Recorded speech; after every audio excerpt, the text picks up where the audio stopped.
Okay guys, hari ni saya nak explain berkenaan dengan offer to settle, tawaran penyelesaian.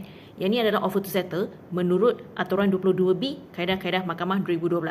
Okay, so basically selepas kita filekan case, mana-mana pihak bebas untuk memberikan offer to settle, suatu tawaran, bebas untuk memberikan suatu tawaran untuk menyelesaikan case itu.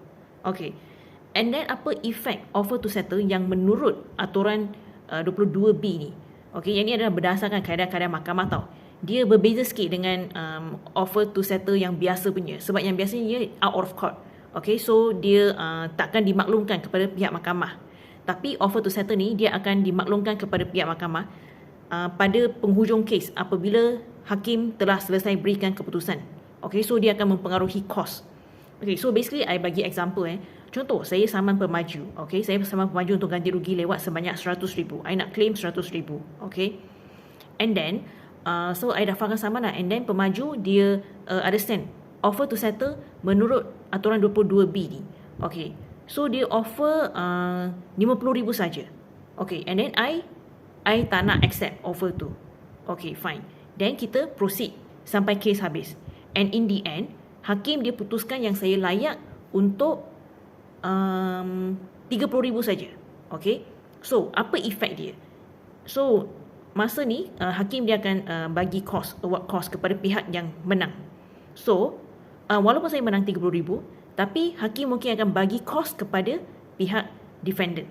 Sebab pihak defendant dia akan maklumkan, dari dulu I dah offer dah nak bagi 50,000, tapi dia yang tak nak terima. So dia dah bazir masa semua orang, bazir masa, tenaga and cost semua orang untuk sampai penghujung kes ni.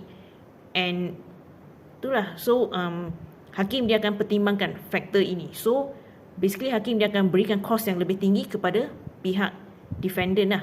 Okay, kepada pihak pemaju lah.